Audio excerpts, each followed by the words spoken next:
नमस्कार, मैं हूं नेहा सिंह और आप देख रहे हैं पीपल भारत। लगातार हम बात कर रहे हैं भारत की पॉलिसीज की, भारत किस तरह से अपनी पॉलिसीज पे काम कर रहा है और किस तरह से करना चाहिए और इसका क्या इम्पैक्ट होने वाला है। मेरे साथ मेरे सहयोगी आरिफ हसन है। आरिफ, बहुत बहुत स्वागत है आपका। बहुत शुक्रिया। आरिफ, 9 तारीख को एक डील होने वाली है इंडिया अमेरिका के बीच में। इस डील के क्या मायने हैं, क्या इम्पैक्ट है, सबसे पहले ये समझना चाहूंगी। देखो, इसका डील का बहुत शोर है और होना भी चाहिए था इसका डील का शोर। ये डील इस तरीके से है हमारे लिए, एक तरफ कुआं और एक तरफ खाई। साइन हो जाती तो ये समझ लीजिए कि इंडिया ने अपने डेथ वारंट पर साइन करती है। ठीक है, क्योंकि इससे पहले अप्रैल से लेकर के अब तक जो ट्रम्प ने एक नई डेट दे दी टैरिफ की, वो 9 जुलाई के एक उन्होंने डेट दी और 11-12 कंट्रीज़ को उन्होंने चिट्ठियाँ भी लिखी उन्होंने इसके बारे में। लेकिन अगर ये डील जो आप कह रहे हैं, डील है क्या बेसिकली, इससे पहले थोड़ा सा बता दूं कि अमेरिका की हालत आज इस वक्त ये है कि जो डॉलर है वहाँ का 1973 के बाद पहली मर्तबा उसके अंदर इतनी गिरावट आई है कि लगभग 11% की उसके अंदर गिरावट आई है डॉलर के अंदर। और ट्रम्प की जो पॉलिसियाँ हैं इस वक्त के दौर में, वो ट्रम्प ने ये तय कर लिया कि हम तो डूबेंगे लेकिन साथ में सबको लेकर के डूबेंगे। आपने बिग ब्यूटीफुल डील के बारे में देखा होगा, उसके बारे में उसमें। तो बहरहाल अभी आप इसके डील के बारे में बता रहा हूँ, इसके डील से क्या क्या इफेक्ट पड़ने वाला है और ये डील है क्या और हमारी पॉलिसी क्या है कि और हम क्यों अमेरिका के, बिल्कुल ऐसा लग रहा है जैसे अमेरिका की अगर डील साइन हो जाती तो हम अमेरिका के साथ बिल्कुल गुलामी में चले गए इस तरह। इससे पहले उसने एग्जाम्पल कैसे सेट किया भारत को करने के लिए, उसने वियतनाम से डील की और वियतनाम से उसने डील की है, उसने ये डील की है कि जो अमेरिका में उसका माल आएगा उस पर टैरिफ जो ड्यूटी लेगी वो 20% की लेगी, लेकिन अमेरिका में अगर वहाँ माल जाएगा तो वियतनाम उस पर लगाएगा 0%। और अगर चाइना का माल वाया वियतनाम आएगा तो उस पर लगाएगा अमेरिका 40% ड्यूटी। ठीक है, ये उसने की। अब ये बिग डील जिसके बारे में बहुत बारे में सुना जा रहा है कि बिग डील होने वाली, बिग डील होने वाली। अब ट्रम्प ने जो जैसे अभी मैंने इसका नाम लिया बिग ब्यूटीफुल डील का, तो उसके ज़रिए उसके अंदर एक तो राइट उसको ये मिल गया कि 500% का टैरिफ। इधर तो उसने हमारे सर पर वो तलवार लटका दी 500% की, 500% की टैरिफ की। दूसरी तरफ वो कह रहा कि ये डील साइन करने के लिए कह रहा। अभी डील में है क्या? इस डील से देखिए भारत की अपनी अस्मिता, डेयरी उद्योग, जो बिजनेस है हमारा वो, एग्रीकल्चर, ये सारे ही प्रभावित होंगे। हालांकि पीयूष गोयल ने कहा है कि हम ऐसा कोई भी काम नहीं करेंगे, ऐसी कोई डील साइन नहीं करेंगे जो कि हमारे नेशनल इंटरेस्ट में ना हो। लेकिन भारत कब पीछे मुड़ जाता, कब अमेरिका के बारे में यू टर्न ले लेता। अभी जैसे अभी आपने हाल में देखा ना दलाई लामा के मसले पे क्या हुआ।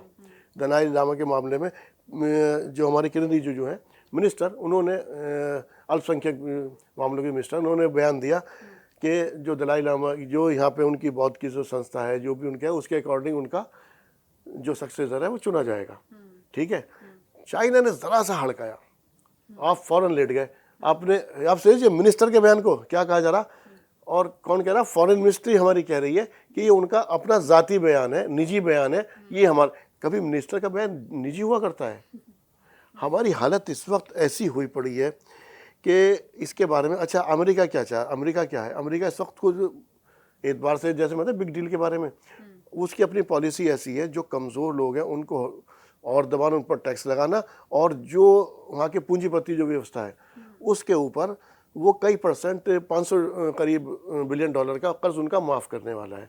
वो उस पूंजी व्यवस्था के साथ जो है ट्रम्प काम कर रहा है वहाँ पर। इस वक्त अमेरिका की हालत ये है, ये समझिए उसके ऊपर 37 ट्रिलियन डॉलर का कर्ज है, और जो चाइना के उसके पास जो ट्रेजरी वो थे बॉन्ड जो हुआ करते हैं एक दूसरे के, उसमें वो करीब 1500 के करीब थे, 1500 बिलियन डॉलर के, जो अब घट करके जो कि कंट्री, जो और कंट्री हैं वो लगातार वो डॉलर को जो है निकाल रहे हैं वहाँ से, विड्रॉ कर रहे हैं, तो उसके अब रह गए लगभग 700 से 750 बिलियन डॉलर उसके पास। ये यहाँ एक चीज़ मैं समझना चाह रही हूँ, जैसे अभी आपने दलाई लामा वाली खबर का जिक्र किया, भारत हर मोर्चे पर लगातार फेल क्यों हो रहा है? आप अमेरिका के आगे भी झुक रहे हैं, आप चाइना के आगे भी झुक रहे हैं, आप पाकिस्तान में तनाव में भी कुछ भी कर रहे हैं, कभी आप लड़ाई कर रहे हैं, कभी आप सीज फायर मान रहे हैं, तीसरे देश का आप, बेशक ट्रम्प की बात में आपने खंडन नहीं किया, माना भी नहीं, आपने खंडन भी तो नहीं किया ना। सही बात है। तो हम हैं कहाँ? क्या हम सिर्फ अपने मीडिया हाउसेज में रह गए हैं? मीडिया हाउसेस में और मीडिया हाउसेस के अंदर बैठ कर ताली बजवाना है। और वहाँ पे अपने इस गवर्नमेंट ने किया क्या है, सारे मीडिया हाउस को कंट्रोल कर लिया, जो इसकी मर्जी के मुताबिक मीडिया हाउस चलते। कभी आपने जो आप बात कर रहे हो आज आप इस डील के बारे में, किसी चैनल पे इस पे कहीं आपने डिस्कशन देखा? नहीं, बाकी चैनल में तो स्वागत चल रहे हैं मोदी जी। स्वागत चल रहा है। अब हाँ, तो मोदी जी घूमने से फुर्सत नहीं है। गवर्नमेंट पता नहीं यहाँ पे कौन चला रहा, किसके भरोसे ये सरकार चल रही, किसके भरोसे मुल्क चल रहा। मैं जो पीयूष गोयल की बात कर रहा था, उसके बाद राहुल गांधी ने जो बयान दिया उसको सुनिए। उसने क्या कहा? राहुल गांधी ने कहा कि पीयूष गोयल कितना ही अपना सीना पीट लें, कितनी अपनी छाती पीट लें, मोदी जी झुकेंगे और डील को साइन करके रहें। साइन होगी ये डील, और कह रहे हैं वो क्या कितना भी कुछ कर लें दोनों के अपने अंदर। और ये हमने जैसे मैंने भी चाइना का मिसाल दिया, ज़रा सा अमेरिका कहेगा, और अमेरिका ने जैसे अभी शुरू में मैंने कहा एक तरफ हमारे साथ क्या है, एक तरफ कुआं है, एक तरफ खाइए। अगर इस तरह की हमारी डील होती है तो देखिए फ़र्क कहाँ पे पड़ रहा है। जैसे मैं कह रहा था आपका बिजनेस, डेयरी पे, हमारे एग्रीकल्चर पर किस तरह से हमारे ऊपर ये तमाम तर चीज़ें लागू होंगी। ये समझिए अमेरिका के पास इस वक्त मक्का और जो इस तरह का जो फसल है ना, उसके पास एक्स्ट्रा पड़ी है और वहाँ कोई लेने को तैयार नहीं है। अच्छा। हम उसके लिए यहाँ पर बाजार खोल रहे हैं 140 करोड़ का। तो फिर हमारे जो किसान है उनका क्या होगा? सवाल ये है, हमारे किसानों का सामान कौन तो खरीदेगा? वही तो डर है बस गवर्नमेंट को। गवर्नमेंट उसके लिए अभी बता देता हूँ अब क्या करेगी। अब देखिएगा जैसे ही डील साइन होगी उसके बाद सब टीवी चैनल्स पे 30-40 लोग एग्रीकल्चर एक्सपर्ट बन करके बैठेंगे और उसके फ़ायदे गिनाना शुरू कर देंगे। नुकसान के बारे में उसके बारे में कोई नहीं कहेगा। वहाँ से अभी उन्होंने एक लफ्ज़ एक और इसमें इस्तेमाल कर लिया, मैं आपको बता दूँ। उन्होंने क्या, कैटल फीड के बारे में कि ये हम जो लेंगे मतलब जानवरों का खाना आएगा वहाँ से। जानवरों का खाने में मुर्गी का खाना, ये इस तरह की चीज़ वो लेंगे वहाँ से, उसका सीड भी लेंगे। भारत के पास कैटल फीड भी नहीं है? मैं वो तो चीज़ आपको बता रहा हूँ। तो ये सब चीज़ों के बारे में कह रहे हैं वो। और इसमें क्या कह रहे हैं, इन्होंने सिर्फ डर एक बात का है, उन्हें मुल्क की कोई परवाह नहीं लग रही कि मुल्क के, उन्हें लगा कि कहीं कोई किसान आंदोलन ना खड़ा हो जाए। जैसे जब कृषि के लिए जो 3 बिल आए थे वो, उसके लिए किसान क्या फर्क पड़ा? पंजाब के किसान सिंधु बॉर्डर पर कितने सालों तक बैठे रहे, केरला के किसान आके दिल्ली में बेचारे की नरमुंड पहन के बैठे रहे, उन्होंने सड़कों पर मतलब थाली भी नहीं ली, सड़कों पर खाना खाया। क्या फर्क पड़ा? सरकार का एक छोटे से बड़ा से कोई मंत्री ऊपर से लेकर नीचे तक, यहाँ तक कि कोई प्रवक्ता तक नहीं बोला किसानों के लिए। नहीं बोला, लेकिन गवर्नमेंट को तो पीछे हटना पड़ा ना। गवर्नमेंट ने 3 बिल वापस लिए ना, गवर्नमेंट ने वापस लिया और पूरी मोदी गवर्नमेंट थी वो हिल गई थी। और भले से उन्होंने ये कहा मेरी तपस्या में कमी रह गई, मेरा ये हो गया, मेरा हो गया, लेकिन जो उनके वो थे वो उन्हें वापस लिए ना बिल उन्होंने। इसके अंदर तो इसके अंदर सबसे बस उनको डर सिर्फ इतना ही है कि दिल्ली के अंदर कोई ऐसा आंदोलन या कोई ऐसी चीज़ ना खड़ी हो जाए जो कि फिर इनको वापस जाना पड़े। अभी देखिए सबसे बड़ी बात क्या आती है, जब आप कोई बिल साइन करते हैं, किसी बात की कोई डील करते हैं, तो उसका पार्लियामेंट में बहस होती है ना। आपके पार्लियामेंट में बहस कहाँ है इस बिल के बारे में? अभी आपको याद हो जो न्यूक्लियर डील मनमोहन सिंह ने की थी, मनमोहन सिंह ने अपनी गवर्नमेंट जो है दांव पर लगा दी थी ज्वाइंट। उसके अंदर कितनी 2 दिन तक बहस चली थी उसके अंदर। अच्छा, लेकिन अच्छा उसमें जो वामपंथी दल थे उनका समर्थन भी उनको खोना पड़ा था, गवर्नमेंट दांव पर लग गई थी। लेकिन ये प्रिंसिपल की बात थी, लेकिन प्रिंसिपल से ना कांग्रेस हटी ना वामपंथी दल हटे, भले से नुकसान उठाना पड़ा, लेकिन आप अपने सिद्धांतों से लगातार समझौता करते चले जा रहे हैं। ये ऐसे मैं कह रहा हूँ ये बिल जो है हमारे लिए, देखिए क्या ये दूध की, जब यहाँ पर इंडिया के अंदर जो श्वेत क्रांति आई थी तो उसके बाद दूध की हमारे कितना ज़बरदस्त हमारी सप्लाई और सब चीज़ें हो गई थी। जब ये आप बाहर से सारी चीज़ें मंगाना शुरू कर देंगे तो यहाँ का आदमी क्या करेगा भाई? और इससे ये एक चीज़ सबसे बड़ी बात है, गुजरात में सबसे ज़्यादा दूध उत्पादन होता है। गुजरात क्या करेंगे? क्या जवाब देंगे? मोदी जी वहाँ से आए हैं, क्या जवाब देंगे? अच्छा, और सुनिए, इसके ज़रिए हम एक और फीड हेल्थ के ऊपर कितना ज़बरदस्त फ़र्क पड़ेगा। आज के दौर के अंदर अमेरिका को कहा जाता है कैंसर का हब। ये सब चीज़ें जब इस तरीके की आएंगी, आपको मालूम है इससे मोटापा बढ़ेगा यहाँ पर। इन सब चीज़ों के जब आप एक बार आदी हो जाओगे इसके बारे में, कैंसर बहुत ज़्यादा बढ़ेंगे इससे। और ये कहा भी जाता है 2031-32 की कोई एक रिपोर्ट भी मैं पढ़ रहा था उसके अंदर कि इंडिया के अंदर एक उस वक्त में 31-32 के कैंसर के सबसे ज़्यादा मरीज़ होंगे। आपको वो खाना आप आहिस्ता आहिस्ता उसके आदी हो जाओगे डब्बा बंद खाने के।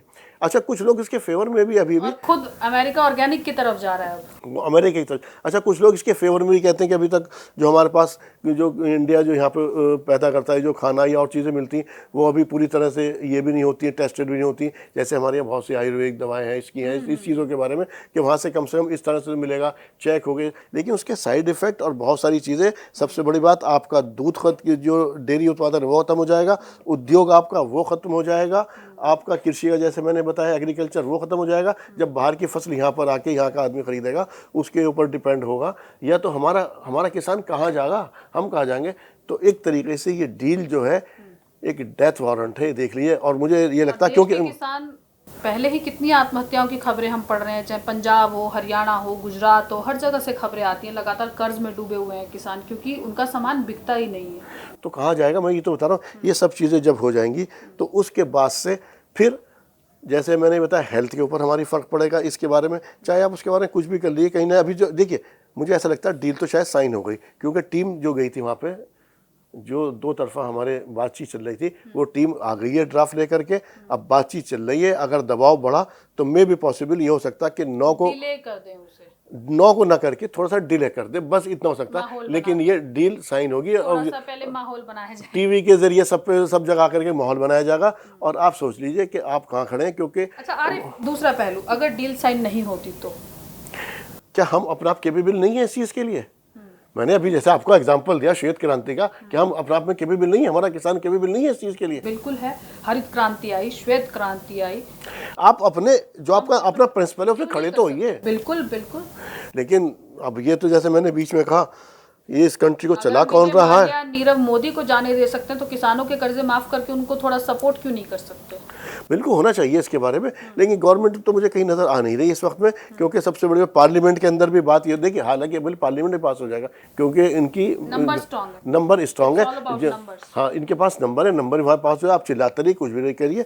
आने वाली जो अगर और कोई गवर्नमेंट है उनके लिए आने वाले टाइम में ये बहुत बड़ी प्रॉब्लम ये खड़ी करने वाली। अरे गवर्नमेंट के लिए जरूर दिक्कत होगी, आने वाली जनरेशन, आप जैसे बोल रहे हैं 2031 में भारत सबसे ज्यादा कैंसर के मरीज होंगे या ऐसे लोग ज्यादा होंगे, तो जो अभी बच्चे 5 से 6 साल के हैं वो उस उम्र में पहुंच जाएंगे, उस वक्त 10-12 साल के हो जाएंगे। हम उनको आने वाली जनरेशन को क्या दे रहे हैं? डिब्बा बंद खाना।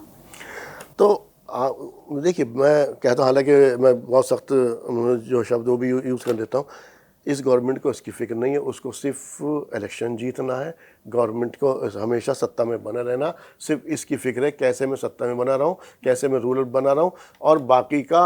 लेकिन अमेरिका से डील या नो डील का सत्ता पे क्या असर है? सत्ता पे असर के लिए तो ये टीवी चैनल मौजूद है ना, आपको उसके पॉजिटिव दिखाने के लिए। जब आने वक्त बाद सिर्फ उनको इस बात का डर है कि कोई आंदोलन ना खड़ा हो जाए। किसान ने अगर आंदोलन शुरू कर दिया और जगह जगह इसके खिलाफ इसकी मुखालफत होने लगी, तब गवर्नमेंट फंसेगी। और वैसे उन्होंने बाकी चीज़ों का इंतजाम कर ही रखा सत्ता में बने रहने के लिए, तो अपनी बात को पूरा करने के लिए। जी चलिए, बहुत बहुत शुक्रिया आरिफ आपका। तो 9 तारीख को अब देखना ये होगा कि डील होती है या नहीं होती। हालांकि डील अगर होती है तो कहीं ना कहीं जो चीजें सामने आ रही है उससे फर्क यही लग रहा है कि जो भारत के किसान हैं या छोटे उद्योग है, लघु उद्योग है, उन पर नेगेटिव इम्पैक्ट पड़ने वाला है। कुछ साल पीछे जाए, हम नोटबंदी की तरफ जाएं, पहले ही उससे जो लघु उद्योग हैं वो बिल्कुल खत्म होने की कगार पे हैं। जो कुछ एक लघु उद्योग बच गए हैं वो इस डील के बाद शायद वो भी अपना दम तोड़ दें। सोचना गवर्नमेंट को होगा कि आप आने वाली पीढ़ी को क्या दे रहे हैं। आप सिर्फ वोट कमा रहे हैं या अपने देश के लिए कुछ कमा रहे हैं? ये गवर्नमेंट से हमारा सवाल है। फिलहाल पीपल भारत में इतना ही, मुझे दीजिए इजाजत, नमस्कार।